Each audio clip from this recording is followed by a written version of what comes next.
We are getting information now that one of the other buildings, Building 7 in the World Trade Center complex, is on fire and has either collapsed or is collapsing. And you, to be honest, can see these pictures a little bit more clearly than I. Our correspondent, Jane Stanley. Jane, what more can you tell us about the Salomon Brothers building and its collapse? Well, only really what you already know. Details are very, very sketchy. There's almost a sense downtown in New York behind me. As you can see behind me, I want to tell you that we are getting word from New York right now that another building has collapsed. I understand that this is a 47-story building. Do we have pictures of it? I guess that's smoke now. Correct me if I'm wrong in the control room, please. But is that smoke coming from this third collapse? Okay, that is what we're understanding, which makes sense because it looks like the sun is going down. But the heavy black smoke once again.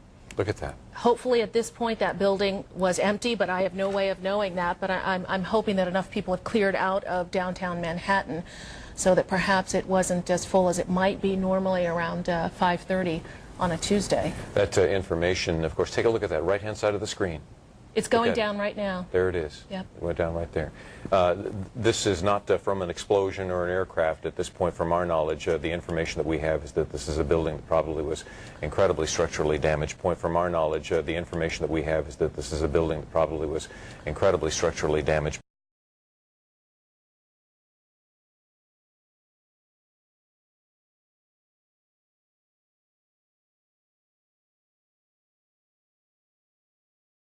Explosion happened, the debris that was caused by that began to fall everywhere, and everybody just started running toward the mayor's office.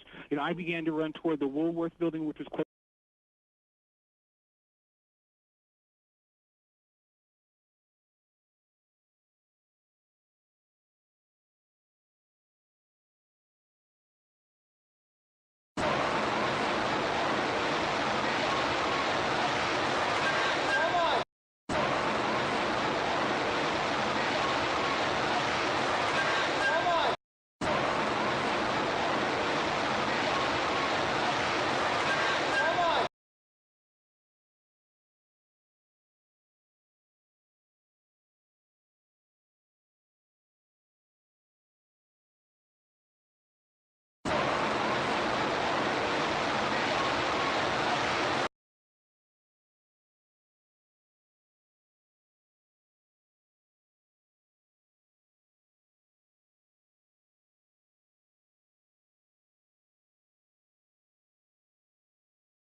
Number 7 that was behind the Twin Towers and how it went down that day. Number 7 that was behind the Twin Towers and how it went down that day. Number 7 that was behind the Twin Towers and how it went down that day. That building number 7 that was behind the Twin Towers and how it went down that day. I don't know exactly how many stories the building is, Dan, but standing at the base of it, watching it burn about an hour ago, it looked to be something on the order of 50, 60 stories, as you said, a very, very large office building.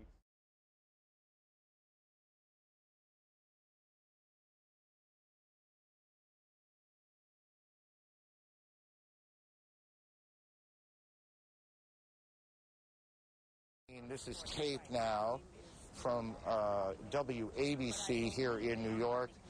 Their crew shot this picture. As you see, fire trucks and firefighters, rescue personnel at the Trade Center about 30 blocks from where we are right now. And you can see these huge columns of smoke.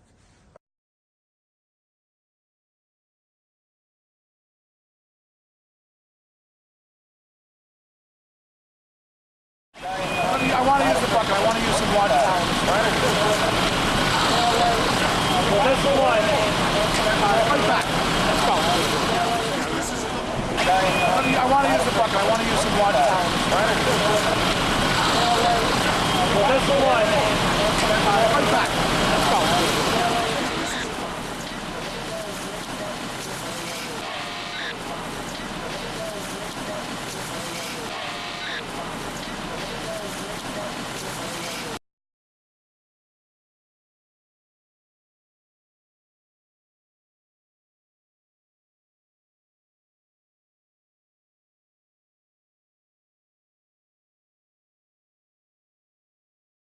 1,500 walking wounded. The wounded figure is bound to go up considerably as you look at the effects of the collapse of the World Trade Center. How many people are dead, no one knows.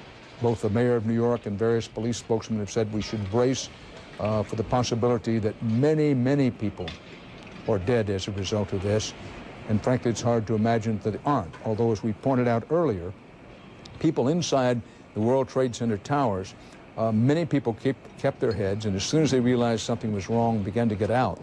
Heroic New York firemen and policemen and many other workaday heroic New Yorkers helped in getting people out of the building, leading people out of the building, and so many lives were saved, but unquestionably many were lost. You look at this debris, mind you, heavy steel beams, heavy concrete, marble, as well as steel and iron crashing down from 110 stories up in a ball of fire and explosion. It will be a long time, many, many hours, if not indeed days, before any reasonable assessment of how many people were actually killed and wounded here in New York. Now, in the Pentagon, where there was one plane crashed into one section of the Pentagon, in Washington, D.C. As we reported earlier, the Defense Department said there's some fatalities there. We know not how many, and some wounded, but nothing on the scale of the World Trade Center here. Let's go back to Bob Orr in our Washington Bureau. Bob? Dan, there's one very interesting thing that we have just learned.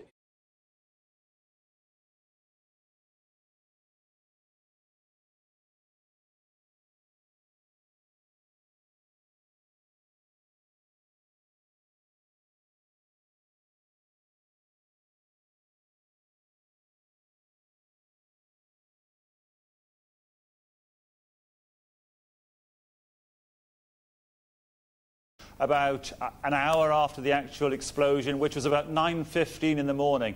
If you wanted to calculate a time to cause maximum disruption, you would calculate that time at the start of the working day and perhaps the biggest, busiest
Let's go back to Bob Orr in our Washington Bureau. Bob? Let's go back to Bob Orr in our Washington Bureau. Bob? Let's go back to Bob Orr in our Washington Bureau. Bob? Let's go back to Bob Orr in our Washington Bureau. Bob? Let's go back to Bob Orr in our Washington Bureau. Bob? Let's go back to Bob Orr in our Washington Bureau. Bob? Let's go back to Bob Orr in our Washington Bureau. Bob? Let's go back to Bob Orr in our Washington Bureau. Bob? Let's go back to Bob Orr in our Washington Bureau. Bob? Let's go back to Bob Orr in our Washington Bureau. Bob? Let's go back to Bob Orr in our Washington Bureau. Bob? Let's go back to Bob Orr in our Washington Bureau. Bob? Let's go back to Bob Orr in our Washington Bureau. One wing of that for those years later Eastern time, and you are doing it